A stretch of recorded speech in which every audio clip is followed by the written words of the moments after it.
కేంద్ర బడ్జెట్ సంస్కరణలకు పెద్దపీట వేస్తుందా లేక సంక్షేమానికి జై కొడుతుందా అన్న విషయంపై తీవ్ర ఉత్కంఠ నెలకొంది. బీజేపీ అంటేనే సంస్కరణలకు మారుపేరని వాదన ఉంది.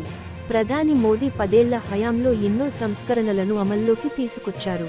ముఖ్యంగా జీఎస్టీ లాంటి విప్లవాత్మకమైన మార్పులు తీసుకొచ్చారు. వన్ నేషన్ వన్ ట్యాక్స్ అన్ని సిద్ధాంతాన్ని అమలు చేశారు. ప్రభుత్వ రంగ సంస్థల నుంచి పెట్టుబడుల ఉపసంహరణ విషయంలో కూడా చాలా ముందుకెళ్లారు. కానీ ఇప్పుడు కూడా అదే దూకుడు కొనసాగిస్తారా? వేచి చూడాలి. బీజేపీ 10 ఏళ్ల తర్వాత తొలిసారిగా మిత్రపక్షాలపై ఆధారపడింది. మిత్రపక్షాల అజెండాకు అనుగుణంగా సంక్షేమానికి పెద్దపీట వేస్తుందా?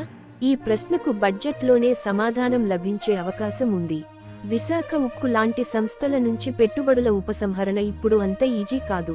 కేంద్ర బడ్జెట్ ఆదాయ మార్గాలు పెంచే చట్టాలకు అనుకూలంగా ఉంటుందా? దీనికి కూడా బడ్జెట్లోనే సమాధానం లభించే